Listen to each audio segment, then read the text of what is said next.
Perfect. We are interviewing Anfrita Alla Nudel at 4225 North Sheridan Road in Chicago. My name is Anna Gurevich, and the interview will be in Russian. Здравствуйте еще раз. Здравствуйте. Большое спасибо, что согласились с нами побеседовать. Давайте начнем с того, что вы представитесь. Как вас зовут, когда вы родились и где? Меня зовут Алла Нудель.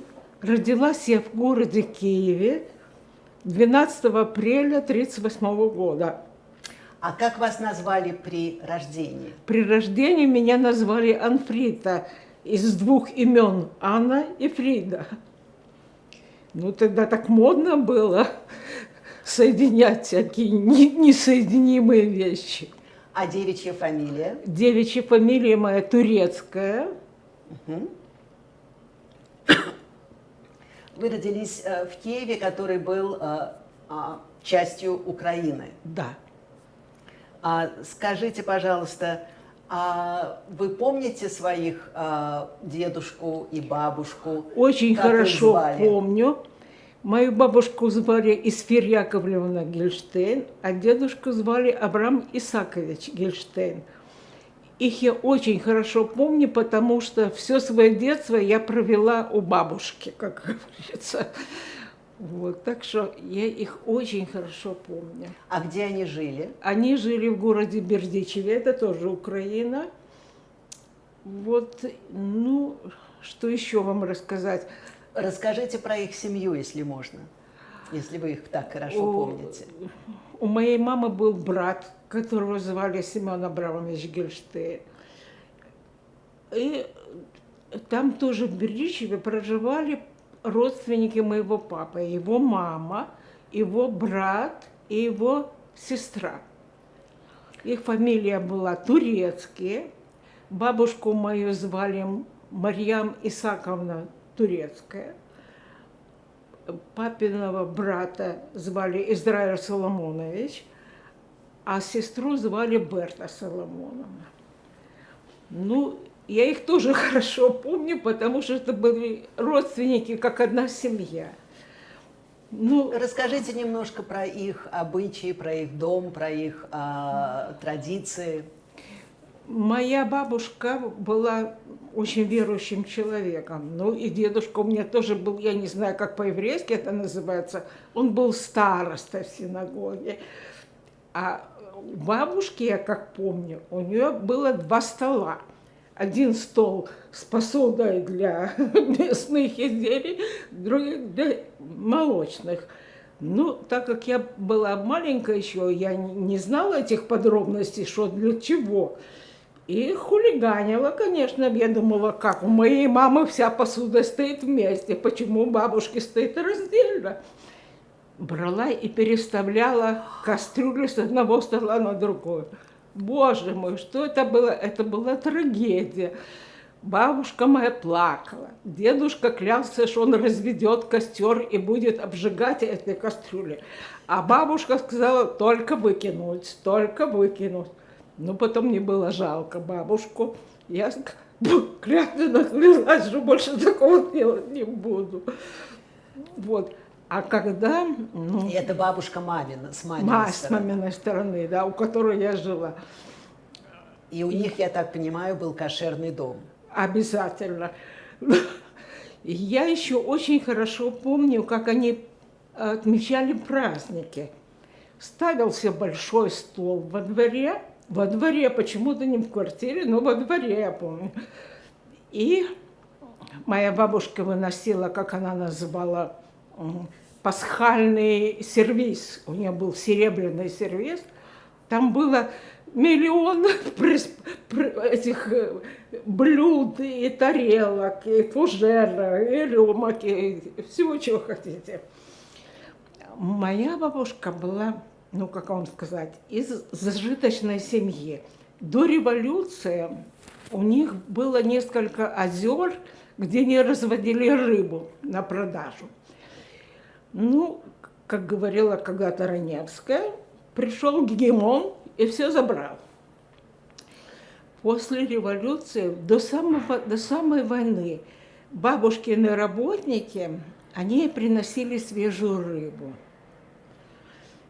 И, конечно, фаршировалась эта рыба и выставлялась как праздничное блюдо на больших столах. Собиралась вся родня, собирались соседи. В общем, народу было, я помню, страшно много. А соседи тоже были евреи? Да, это же был, Бердичев был тогда еврейский городок. Было очень много евреев. Ну, а по субботам никто не готовил.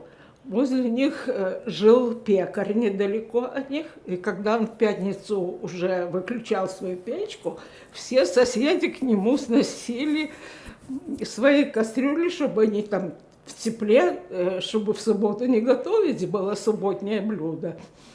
Ну, даже не знаю, что вам еще рассказать. Это очень интересно.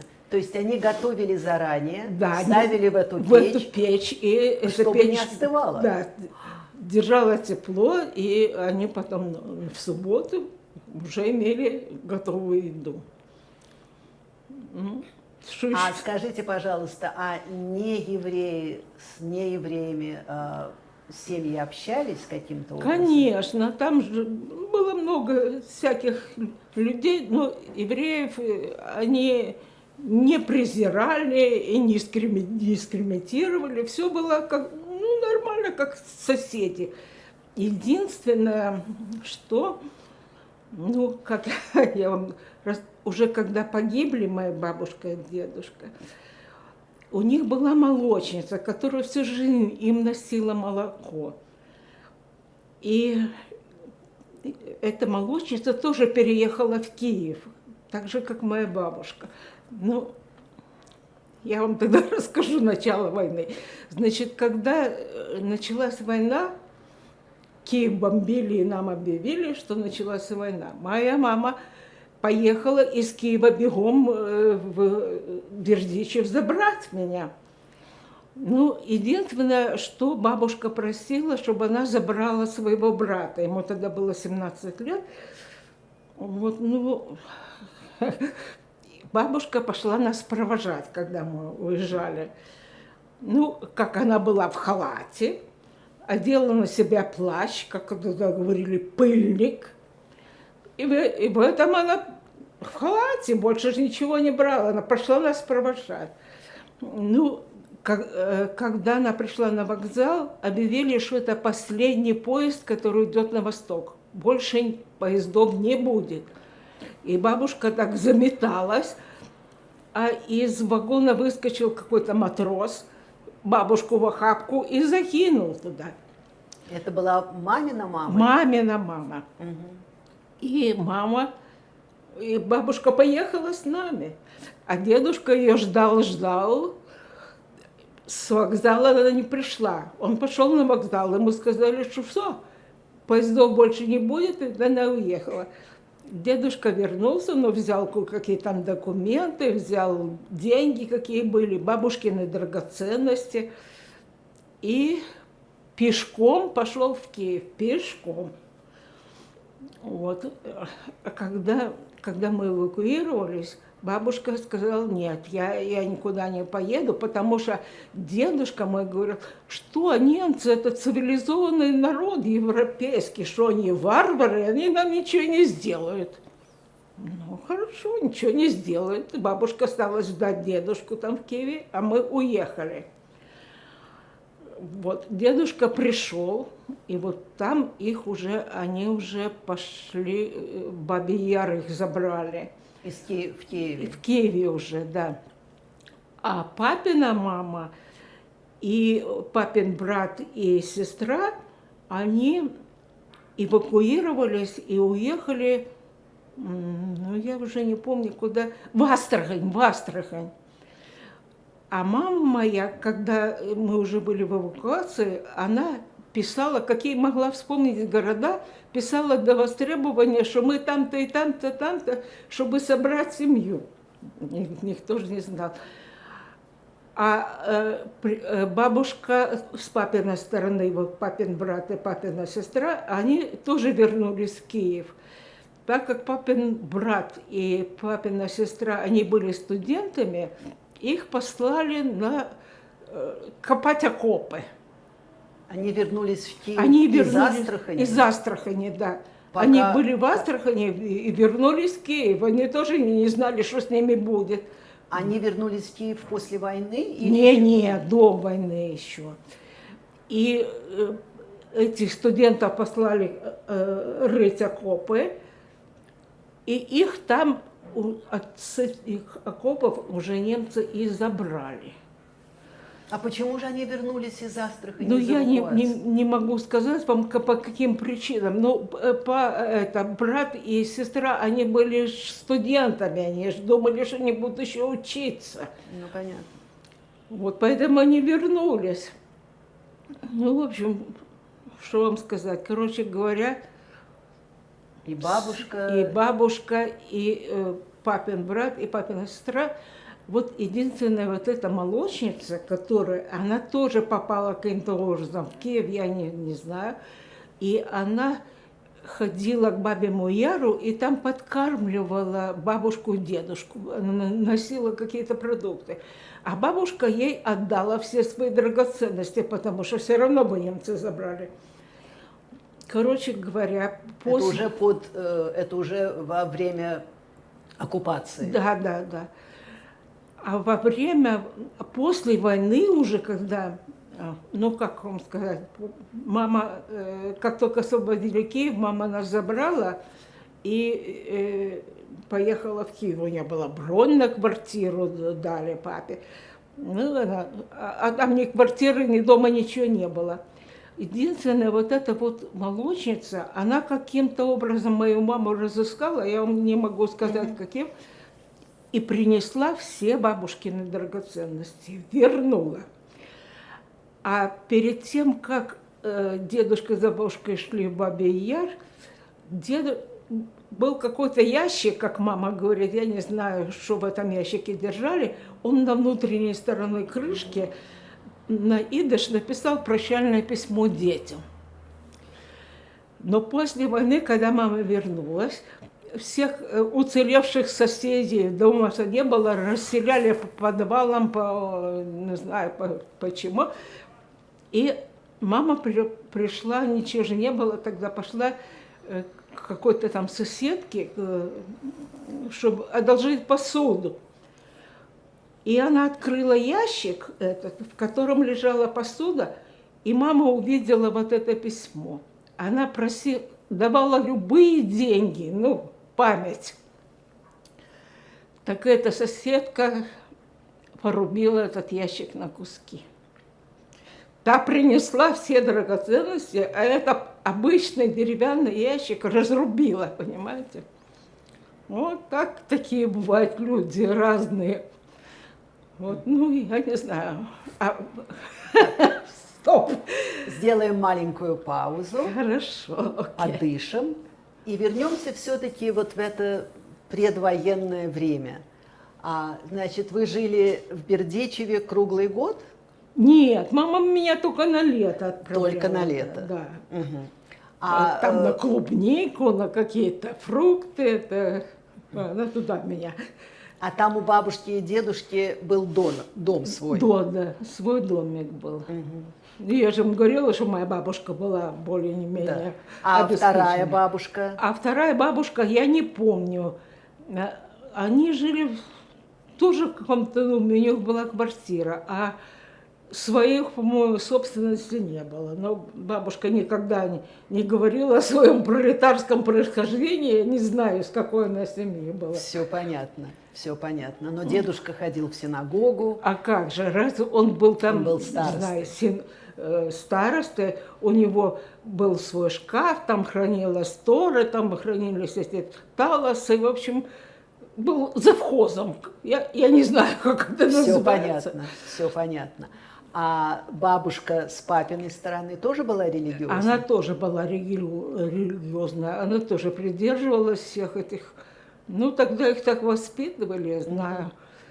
Вот, так что И вторая, ну, вторую бабушку я не очень хорошо запомнила. Я больше запомнила эту, у которой я жила. А ту я не очень запомнила. Ну, она тоже погибла, бедолаха. Да, Все погибли, вся семья погибла. семья погибла. А что-нибудь вы помните про дом «Жизнь в Киеве» с мамой и с папой? С мамой и с папой, ну что, помню, я же была очень маленькая, но я помню только... Там был дом или квартира? Там была квартира в многоэтажном доме. Этот дом, когда разбомбили, вот на этом месте сейчас кинотеатр «Киев», на том месте, где мы жили. Но так я ничего, я единственное, что помню перед войной, перед самой войной, вот эта тетя моя, которая погибла, она была в Москве, не знаю, по каким-то делам, и привезла мне оттуда шубку. И я, 3-летний ребенок, в жару, в такую летом, одела эту шубку, пока не разбирали, что она там попривозила, я пошла гулять по Крещатику. Это я помню, потому что потом мне влетело, не знаю как. Вот, ну что... А скажите, пожалуйста, как звали маму и папу? Мою маму звали Циля Абрамовна Гельштейн, а папу звали Яков Соломонович Турецкий. У меня папа был кандидатом наук. Мама работала в Институте легкой промышленности, научно-исследовательском институте легкой промышленности. Папа закончил политехнический, а мама закончила технологически легкой промышленность. Тоже в Киеве? В Киеве, да. Вот, ну, что вам еще рассказать, я такого больше не помню. Я просто хотела спросить, насколько еврейским был дом в Киеве? Никакого еврейского дома не было у меня. Папа был членом партии, извините, какой еврейский дом, ничего не было. Этого я не помню. Вот единственное, что знаю, что у моей мамы вся посуда была в куче, поэтому я у бабушки решила ей помочь и все это переставить, чтобы тоже так было. Я думала, в Киеве никаких еврейских праздников не справляли? Нет, я не помню этого во всяком случае. Может, исправляли что-то, но этого я не помню. Но когда началась война... Мацы не было в доме в Киеве? Мацы обязательно была маца. Ну вот видите? Ну, я даже знаю, когда я уже была взрослая, уже когда мы жили во Львове, так мы ходили за мацой ночью, потому что а мужчины, которые ходили за мацой, так они потом, после того, что выходили из синагоги, эти ермолки прятали в карман. Понятно. Значит, в Киеве, когда вы были маленькой, тоже была в доме маца? Да, обязательно была маца. Только на Пасху или на Всегда круглый год эта маца была. Я помню, что мама жарила мацу в яйцах, как-то было такое блюдо было. А так я вообще не очень помню, что там было еще. Понятно. А в Киеве друзья были и русские, и еврейские, семья? Всякие были, да. Вот, ну... И про какой-то особый антисемитизм мама с папой не рассказывали до войны? До войны нет. Но когда началась война, вот когда нас эвакуировали, вот я помню единственное, что обстрелы были страшные, в Киеве же бомбили в первый же день, а наш поезд, вот мы ехали в Куйбышев, да, а мужчины лазили почему-то на крыше. Я все спрашивала: папа, а что там делают эти мужчины, которые лазят на крышу? Они, оказывается, сбрасывали наводчиков, которые сигнализировали самолетам, куда надо бомбить, понимаете? И вот этот эшелон, он останавливался, ну, каждые 5 минут останавливался этот эшелон. И единственное, вот когда проезжали эти сальские степи, я помню, гнал этот поезд без остановок, гнал, мчался, не знаю. А когда обстреливали, мама запрещала, чтобы мы выходили, потому что поезд мог тронуться в любую минуту. И она запрещала выходить, а когда такие обстрелы были сильные, я помню, мама нас такую жару накрывала матрасами.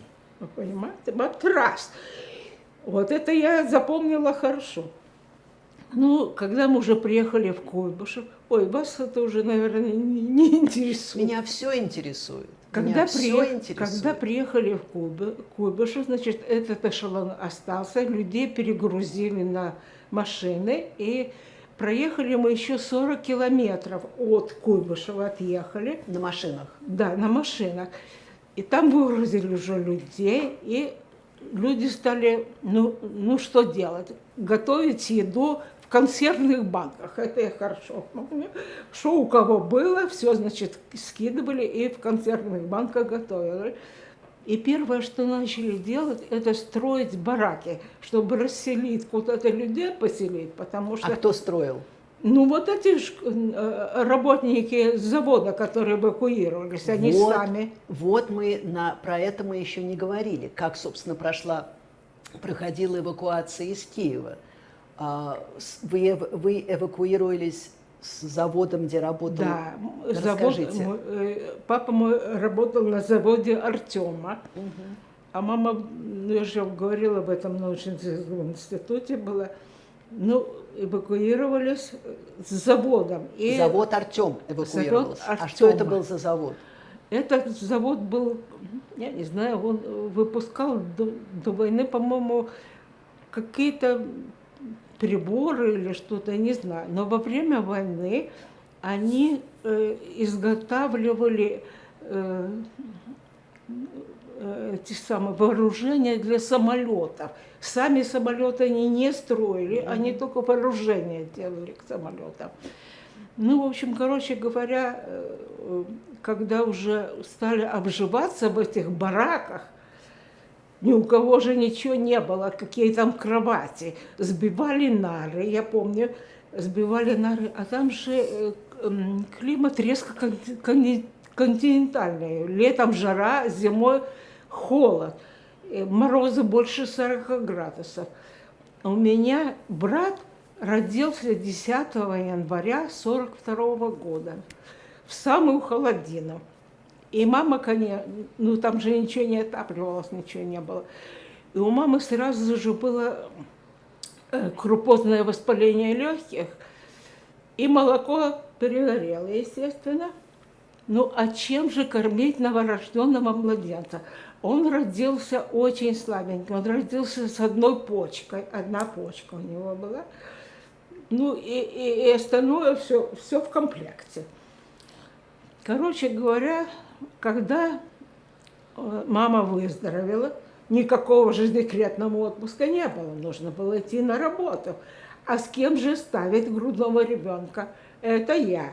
Это я была квалифицированная нянька в 3 года. Мне 4 исполнилось в апреле, а он родился в январе.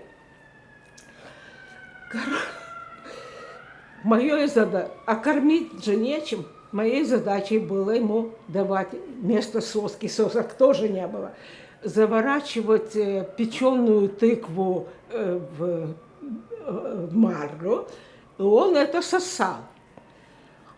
Ну, мое счастье, что было, он был очень слабенький, и он почти все время спал. Я была нянькой, не работали. А мама работала? Мама на том же заводе работала, что и папа. Ну, во время войны она была там начальником АТК, отдела технического контроля. Да, я понимаю. Ну, короче говоря, что там было... А молоко было для ребенка хоть немножко? Какое молоко? Вот этот 17-летний мальчик, мамин брат, который приехал, он брал остатки, какие оставались простыни после этих пеленок, наволочки, и ходил по деревням и менял на молоко. А молоко там замерзала и рубили кусками. Вот кусок молока он менял на что-то там. В общем, не жизнь, а сказка была. Короче говоря, вот так вот войну особенно...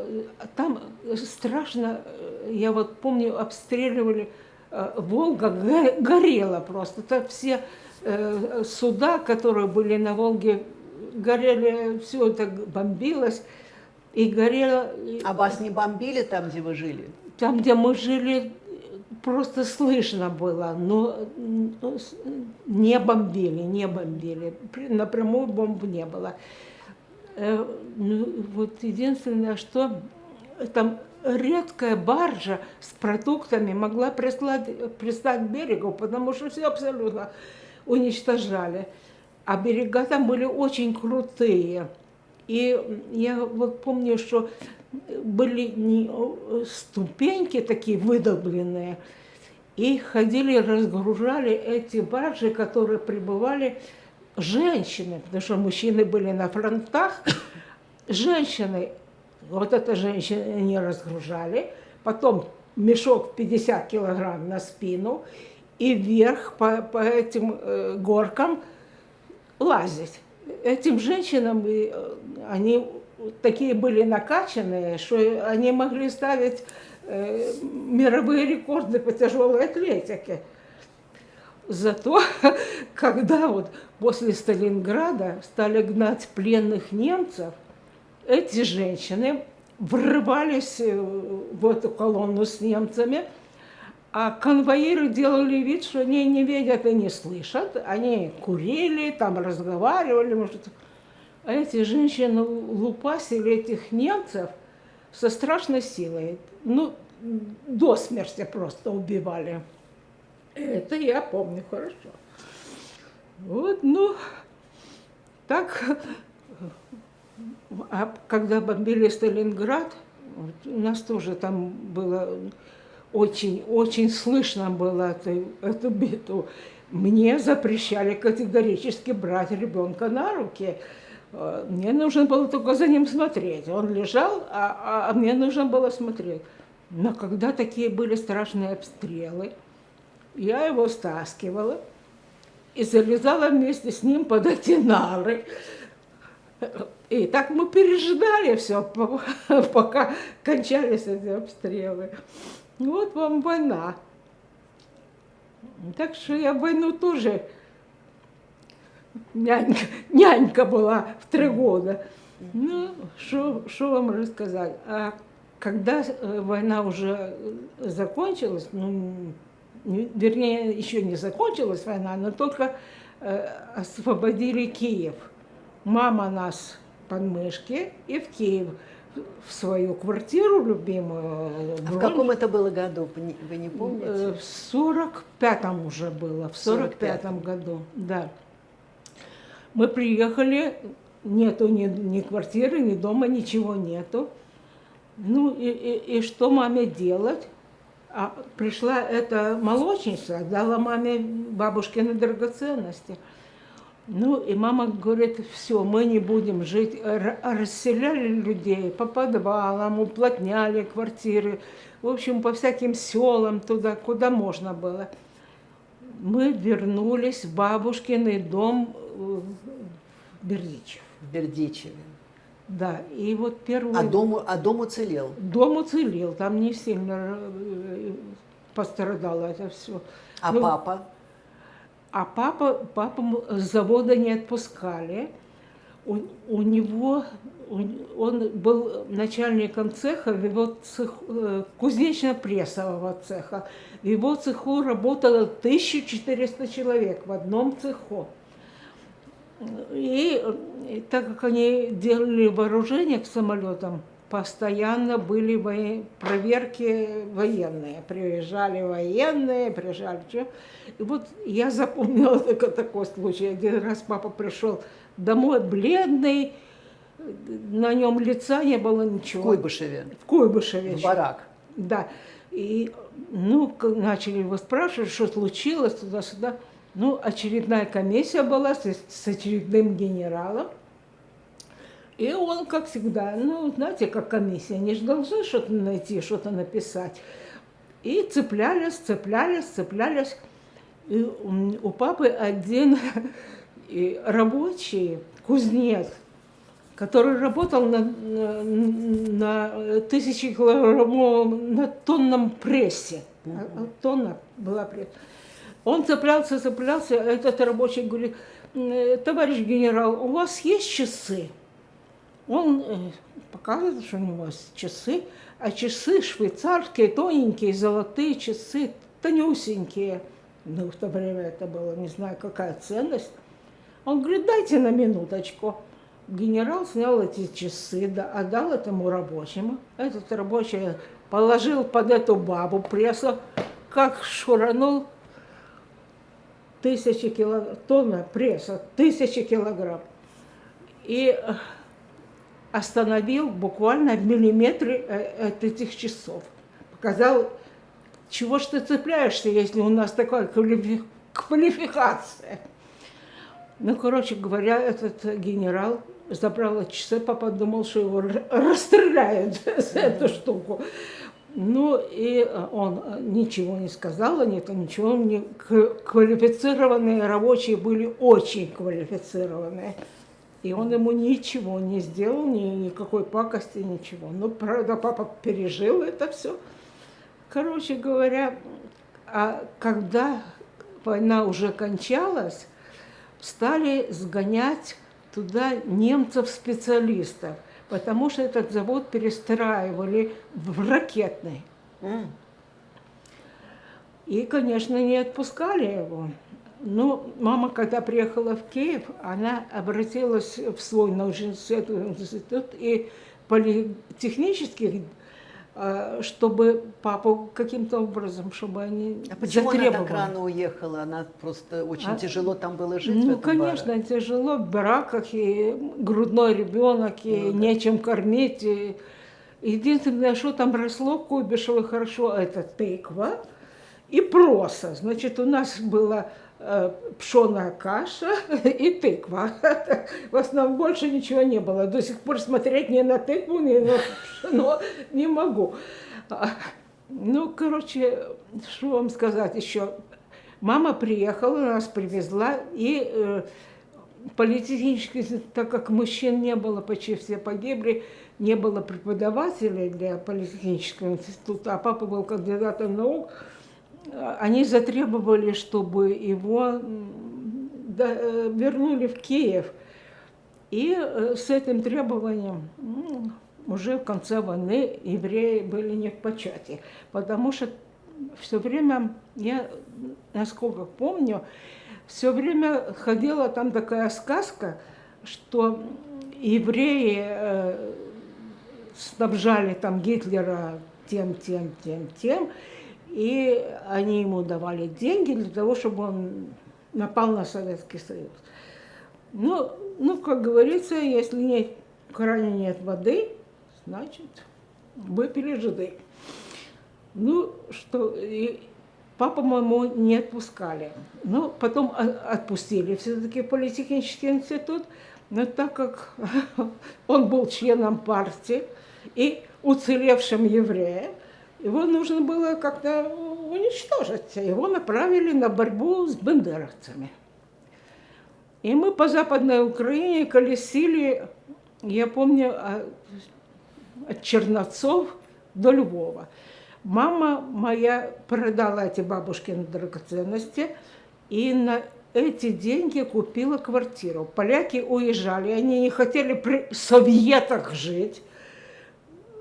Они все продавали за копейки. И мама купила квартиру. Но уже съезжаться некому было. Помню, папины друзья поприезжали. Ну, эта квартира тоже была как концлагерь. Ну, а папа все время ездил по этим лесам на борьбу с бандеровцами. Он же был инженер, исследователь. Ну, я же вам говорю. Как он боролся с автоматом? Там была целая группа. И он эту группу возглавлял. Они по лесам лазили, искали этих бандеровцев. Да, бандеровцы хорошо маскировались. Ну, при бандеровцах, я вам скажу, тоже жизнь была не лучше. Мама нас ложила с братом спать вот в простенок между окнами, потому что стреляли по окнам. Ну, правда, во Львове, когда мы уже осели во Львове, там культурный город, что там сказать. Это вторая Вена, там полно костелов, полно всяких, ну, в общем, архитектура прекрасная. Ну, что, и все подъезды, как они говорили, брамы, все закрывались на ключ. В 11 часов все было закрыто. И когда приходили люди там после кино, после концерта, после 11, у всех были ключи от этой брамы, но никто не открывал. Все считали своим долгом надо вызвать дворника и дать дворнику злотый. Ну, за то, что он открыл двери. Ну, вот поляки разъезжались, конечно, бежали тоже от этих вот. Остались. Мы остались. Недобитые. А много евреев съехалось во Львов? Ну, я вам не скажу, какое количество, но было много. Я знаю, что вот в синагоге ходили, вот там, где мы ходили за мацой, то было много. Мы ходили в основном ночью, чтобы никто нас не донес. Вот. Ну, было много людей. То есть синагоги открылись во Львове? Да, да. Они, по-моему, даже в войну не закрывались. Не слышно было даже, что было закрыто. Ну, во всяком случае, нет. И при Польше, когда Польша была, тоже не очень евреев преследовали. Это только после войны началась дискриминация. Сталин же как? Антисемитизма не было в России. Но так, в институты не брали, на работы не брали, и никуда не брали. И что же им оставалось делать? Когда, ну, в общем, никуда не брали ни на какие работы. Вот папа был на борьбе с бендеровцами в институт. Я тоже как-то попала, я уже не помню как, сдавала экзамены наравне со всеми. Но наш директор тоже говорит, что в моем институте будут учиться столько евреев, сколько их там осталось, не знаю, живых. И тоже не брали. И после института нас с мужем, муж мой закончил... Так, сейчас мы еще даже до школы не дошли. Ну, когда же вы пошли в школу-то, в первый класс? Ну, в школу я пошла в первый класс нормально, как все А нормальные где? дети. Во Львове уже. Во Львове уже. Да. И эту школу я и закончила. С первого класса до последнего училась там. Вот. И как вам там был, чувствовали ли вы в школе антисемитизм? Нет, в школе нет. Нет. Вот мамин брат вот этот, которому было в войну 17 лет, он тоже приехал, и он уже женился. У него родилось 2 сына. Он тоже переехал в Львов и жил с нами в одной квартире. Вот, ну, с женой и с двумя детьми? Да, и с 2 детьми. А мама купила квартиру большую, 3-комнатную тогда, за эти драгоценности. Вот. И все. Так, со школы я не помню ничего, нас не притесняли, ничего. Единственное, я помню, что у нас учитель украинского языка по фамилии был Иванов. Так что все было в порядке. Ну, ничего. А друзья у вас были и русские, и еврейские, всякие. У меня сосед был, ну, с которым мы играли, с детства ездили там на велосипедах. Он потом стал директором нашего завода, там, где я работала. А мой брат, когда началась эта как вам сказать, дефициты сплошные. Не было ни еды, ни одежды, ничего не было. Все перестраивались. Была перестройка, все перестраивались жить без зарплаты, без еды. А Львов, так как он был бендеровским городом, он обслуживался, ну, как вам сказать, по остаточному принципу. Что где ничего где не взяли, туда свозили. И после работы все ходили с этими обглоданными костями. Зачем хотите? Ну, так жили потихоньку. Выжили, во всяком случае. И папа потом вернулся во Львов, и кем, Папа он, вернулся. И кем он работал там, И мама.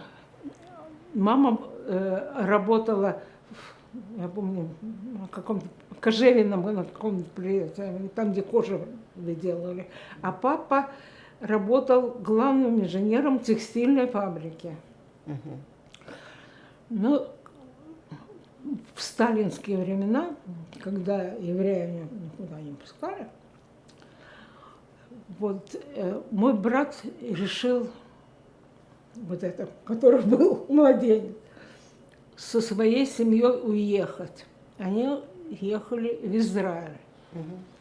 Но где-то в Вене кого-то они там встретили, уже не знаю кого, и переделали как свои бумаги и приехали сюда, в Америку.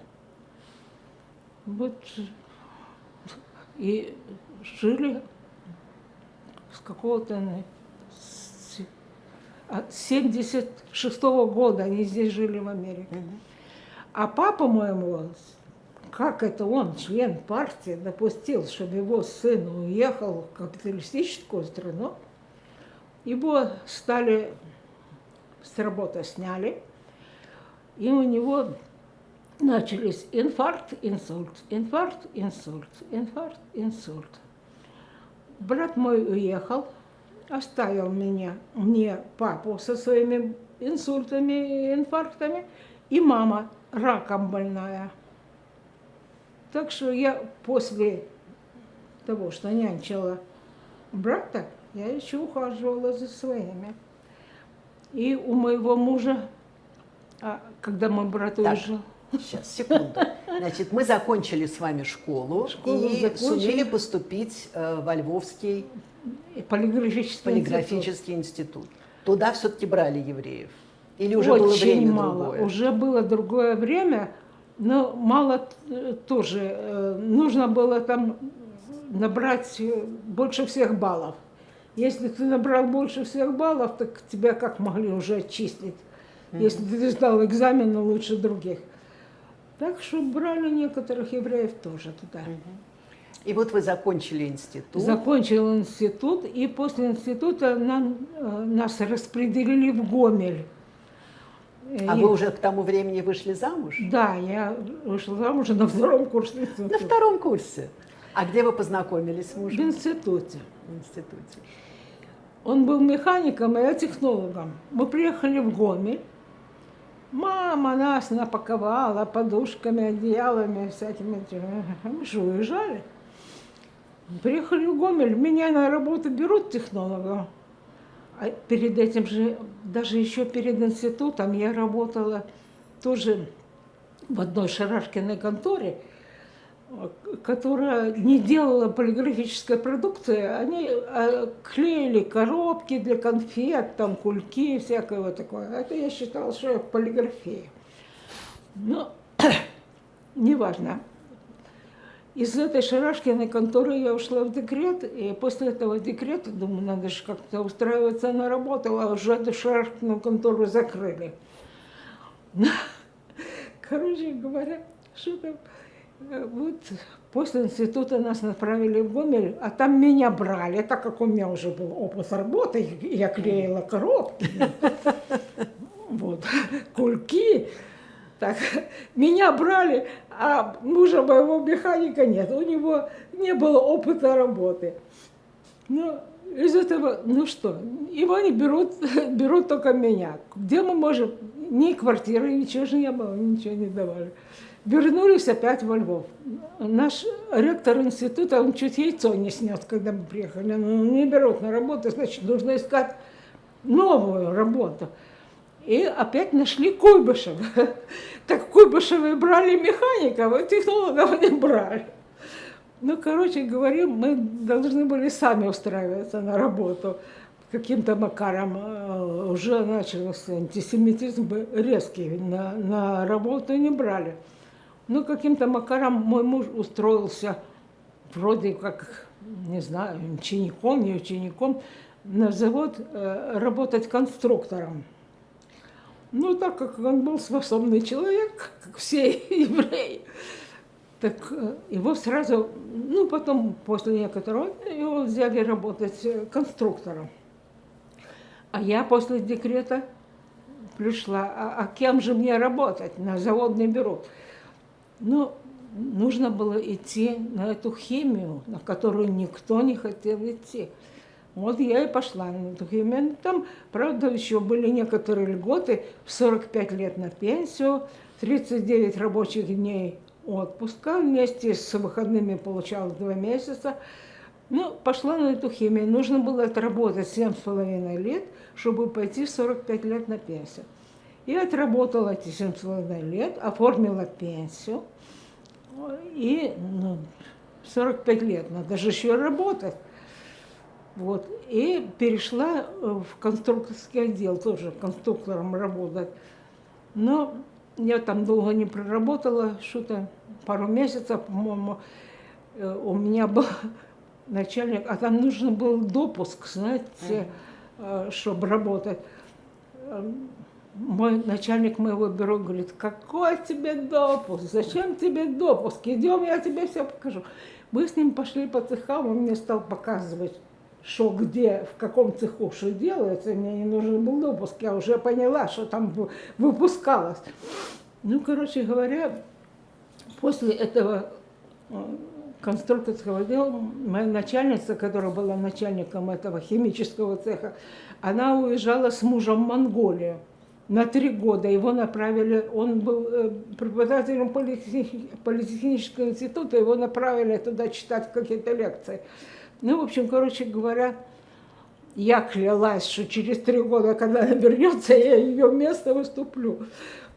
Вот. Ну, директор мне говорит: принимай цех, иначе, если не примешь, я тебя уволю с такой характеристикой, они тебя не возьмут. И я вернулась опять в цех, а там отбахала потом еще 10 лет после этого всего. Ну, вот так. А после этого я, значит, перешла уже в технологический отдел и работала там технологом. Ну, что вам сказать, уже были другие совсем времена, все стало по-другому. Тоже. Да. А так как вот и перестроечные времена не платили ни зарплаты, задерживали зарплату на полгода, я не знаю, вы знали такое? Конечно. И есть было ничего. Единственное, что была моя вот эта пенсия, которую я заработала в 45 лет. И этой пенсией мы расплачивались, платили за квартиру, за свет, там, за газ и все. А кушать-то что? Надо было. Ну, мой брат собрался уезжать, я же вам говорю, он ехал в Израиль и попал в Америку. А папа после этого, после того, что он уехал, его там КГБ, знаю, ФСБ, кто их вот там терзал, и у него вот начались эти сердечные приступы, инфаркты, инсульты, и мама больная, и мужа моего тоже был инфаркт, и ему сделали операцию, поставили 4 шунта в сердце. Ну, и я бегала между этими всеми больницами. В общем, мне досталось, короче говоря, за всю мою жизнь. Вот. А потом у меня папа, он настолько был болен, он был очень грамотный, очень такой эрудированный человек. Но после этих всех болезней у него начался Альцгеймер. Ой. И он один раз такой сказал, значит, лежал он в больнице, и говорит врачу: как вы допустили, что у вас посреди комнаты стоит унитаз, а стоял стол? И все начали смеяться, понимаете? Он понял, что он что-то сказал, понимаете, какую-то глупость. И после этого он замкнулся и вообще не разговаривал. Ну, в общем, ой, что вам сказать? Чего я только не натерпелась. И все. Вот такая моя была жизнь. Тяжелая Да. жизнь. Но зато тут Ну, спокойно, любимый сын, любимый сын. внук. Папа мой умер в 80-м году. Мама умерла в 2003 году. А муж, 23 года разница. да, а мой муж умер в 2005 году. И мне надо было всех похоронить. Брата же не было никого. Я же была одна, понимаете? Всех похоронить, всем поставить памятники, все такое. И мой сын сказал: нет, мама, ты одна там не будешь. А на мою квартиру, это как была квартира неплохая, была очень хорошая квартира, трехкомнатная и двухэтажная квартира. Вот эти все мои соседи покушались на мою квартиру, как это так я одна и в такой квартире живу. И Это не та, которую мама купила? Не, это уже была другая квартира. Эту уже квартиру я покупала сама. Но так как все покушались на такую квартиру, и я была одна, я и бегала по этим кладбищам, по этому всему. Мой сын говорит: нет, мать, ты одна там не останешься. И он стал оформлять эти документы. А он уехал раньше? Он уехал в 96-м году еще. И тоже его вызвали. Он у меня тоже очень способный ученик. Его вызвала какая-то фирма, я даже не знаю какая. И он здесь уже работал и купил себе дом. Уже он обжился, как говорится. Но я приехала к нему, и после этого с моей невесткой вот 2 скандала. Я же вам рассказала уже, о чем речь шла. И я перешла к брату жить. А у меня сын уже стал на очередь в этот дом на квартиру. Для вас? Да, для меня. И я потом уже прошло несколько месяцев, я уже здесь получила квартиру, и я ушла. Вот. Прекрасная квартира, Ой, ну это прекрасном доме. У меня считается плохая квартира, потому что это однокомнатная без одна всяких. комната, да, я понимаю. Но все-таки она ваша, Но она моя, и никто мне не капает на мозги. да, и Вот и она всё. в красивом районе, на 12-м этаже. Это тоже очень приятно. Так что я Да. вот уже Но осела давайте здесь. все-таки чуть-чуть еще вернемся теперь уже во Львов. Вот когда вы жили с мамой, с папой, с братом и его семьей, а там у вас была какая-то еврейская жизнь? Ну, такой чистой еврейской жизни. Ну, хотя бы какой-то. Ну, единственное, традиции, когда праздники. праздники там большие, вот это Рош ха-Шана, еще там Пасха, это как-то еще отмечалось, понимаете? Но Ну, чтобы там в синагогу ходили или что, этого не было. Ну, понятно. Потому что такие времена были уже. А когда вы уже с семьей, с мужем, с сыном, своим домом жили, какие-то были там еврейские традиции, праздники? Еврейские традиции нет. Я уже после института, когда наш завод под корень срезали, в одну ночь буквально срезали оборудование, ну, в общем, все. Завод распался. А мой брат еще, когда уезжал, вот этому нашему другу детства, он был уже директором завода.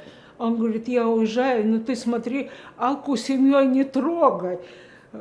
Боже, и он ему поклялся: я ее трогать не буду. Ты что, не знаешь, мы же друзья, мы же тоже все. только брат уехал, на следующий день моего мужа сняли с начальников цехов. Это он не трогал, называется. Ну, может, это тронул кто-то другой, но неважно. А завод наш уничтожили тоже под корень, все это срезали. И я пошла работать в одну еврейскую организацию. Ну, кем я там была, я вам могу рассказать. Я была там поваром. Да. А что за еврейская организация? А вы, то есть еврейская жизнь во Львове начала бить ключом? Ну, это был у нас спонсор один, Мелах его звали, Мелах. Он организовал свой бизнес, так сказать.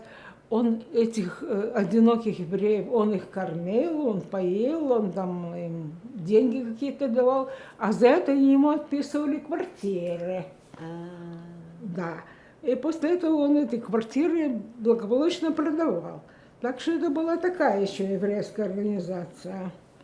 Вот. Но зато там придерживались всех еврейских законов. Там уже было все чисто еврейское. И Вот. вы там были поваром? И я там была поваром. И держали кашрут, Ну, кошерность. а как же, обязательно. То есть вы теперь знаете все лучше, чем кто-либо еще? И еще мы на субботу тоже мы готовили, там, не знаю, все еврейские эти блюда, и рыбу, и мясо, и в общем, все, что хотите. Мы все делали. А потом он у нас был один мужик, который развозил по этим квартирам, и эти одинокие евреи пользовались этим. Ну, руководили нашим поварским делом, нашей кухней у нас был такой Красницкий Егор Абрамович, который нами всеми руководил. И он после этого еще оставался дежурить на ночь, чтобы никто не воспользовался нашими кастрюлями, которые были молочные и мясные. Чтобы никто не переставил так, Чтобы как вы никто делали. не переставил, да. Он оставался еще дежурить. Вот это было... Вот это был во Львове мы это самое, мы готовили, мы чонты, ну, в общем, все эти... И сколько лет вы этим занимались? Этим я занималась почти до самого отъезда своего. Я долго. Это наш завод распался в 2005 году, я уехала в 2008. На 4 года я работала там. До самого отъезда. Ну, здорово. Вот. Это была еврейская жизнь. А здесь какая-то еврейская жизнь? А здесь какая-то вот моя еврейская жизнь. Палочка и вокер, потому что я ходить не могу. Я падаю все время. Вот я же упала, разбила себе все лицо. Ну, это хорошо. Вы уехали в 2008, сейчас уже 24-й. Да. До того. Ну, до того уже потом не было. Я здесь один раз пошла в синагогу, и то я, знаете, удивилась, потому что в Бердичеве, там, где был мой дедушка и бабушка, там женщины сидели отдельно, а мужчины сидели отдельно. Мужчины сидели внизу, а женщины почему-то на балконе. А я здесь пошла в синагогу, а здесь сидели все вместе. Я даже удивилась, как это так. Но синагоги же и еврейские течения очень разные. Есть реформистские, есть ортодоксальные, есть любавичи. Нет, но... Они очень разные. Здесь, видимо, вы попали в реформистскую синагогу. Вот, я поэтому удивилась. Ну, ортодоксы и там были, все ходили с этими песами, и в таласах, и в чем хотите. Это, там было это все. Во Львове было, кстати. Но я уже так не придерживалась. У меня мама не придерживалась, я тоже не придерживалась. Ну вот, когда я уже работала у этого Мелаха, я уже там знала, что можно, что нельзя, что готовить. Готовилось только еврейские все блюда, все соблюдалось. Вот и все. Вся Понятно. моя жизнь, я вам все рассказала. Да. Но это неинтересно. Очень интересно. Ну скажите, пожалуйста, откуда еще люди будут знать, как прошла жизнь простой, нормальной еврейской женщины, которую девочкой застала война? Ну, откуда же еще это знать? Мы вам Ну, я не очень-очень знаю, благодарны за или эти рассказы. люди интересуются этим, я Конечно, интересуются. не знаю. Конечно, интересуются. А вот уже здесь, когда я сюда приехала, мне сказали, о, есть такая организация «Холокост», они ей помогают, да, они помогают, они дают там часы, они... Вот. Ну, хорошо, я обратилась в «Холокост». Мне сказали, как это так. И попала ведущая Вера у меня была. Она посмотрела, сказала, и позвонила, потом сказала, вам не положено никаких часов, у вас очень много по уходу. У меня сын был оформлен в Help at Home, Ну, понятно. в этой организации. У вас много часов по уходу, вам не положено. Ну, не положено, так не положено. Мне все говорили, ой, ты все врешь, не может быть. Дают всем не меньше 10 часов. Всем абсолютно нет. А ты врунья. Ну хорошо, я думаю, что потом все это как-то Ну вот я же нормализовалось. только с марта месяца. С марта месяца. И- Я вам а объясню, до сих почему. До сих пор ничего не получилось. Аллочка, я вам объясню, почему. Потому что критерии тоже меняются. Ну я понимаю. Люди я ж не в стареют, люди претензиях. уходят, и это не то, что они не хотят, но просто у них же есть список критериев, по которым они начисляют помощь, часы и так далее. Я же без критерии претензий. меняются, и поэтому... Я же не без претензий. Я вам понимаю, просто я говорю, понимаю. Как, Значит, как это получилось. просто еще пару вопросов. А сын, у него какая-то еврейская жизнь? У него никакой еврейской жизни. У него Нет, жена. понятно. А внук? А внук тоже, он же половинка. Все дружник. понятно. То Я есть- вам покажу их, если вы хотите. Сейчас, одну секунду, мы должны завершить. Так, нет, ничего не, Понятно. не Ну, понимаю. расскажите про внука, чем он Ну, занимается. внук у меня внук такой же, как и сын, способный товарищ. Сейчас он работает в какой-то фирме, которая выпускает редкостные лекарства. Лекарства могут стоить миллионы и больше. Вот он не фармацевт, чтобы изготавливать эти лекарства. Он ищет спонсоров, которые могут оплатить людям, которые нуждаются. Если человек всю жизнь там находится на диализе, он каждые 3 дня должен ездить делать этот диализ, а ему делают один укол, и он нормальный, у него почки функционируют, как у всех нормальных людей. Или если он слепорожденный, вот слепой, всю жизнь человек слепой, вот ему тоже там делают что-то, чтобы он зрячий стал. Вот он работает на этом. Ну, он работает как и шаг. Правда, зарплата хорошая, но работает он очень тяжело. Очень И он тяжело. тоже тут, в Чикаго? Он тут, в Чикаго. Ну, замечательно. Видите, и сын рядом, и внук рядом. А сейчас Я у за вас очень рада. меня внук сейчас женился. Вот на прошлой... Мазалтов, Мазалтов. Мазалтов. Ну, взял американку, чистую американку. Он тоже... И я так думаю, что он тоже стал американец. У него никаких... Он не чувствует никакой...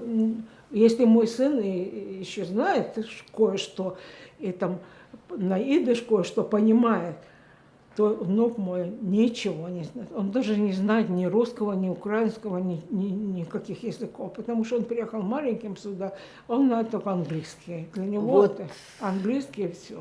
Понятно, понятно. Я очень надеюсь, что со временем он тоже заинтересуется своими корнями, как очень многие. И очень Может многое узнает. может Да. быть, но пока что... Ну, я вам очень благодарна за беседу. Хотите ли вы что-то добавить? Мне кажется, что никому это не интересно. Вы ошибаетесь. Вы ошибаетесь, это интересно. И я очень рада, что мы с вами так долго и хорошо поговорили. Спасибо вам большое.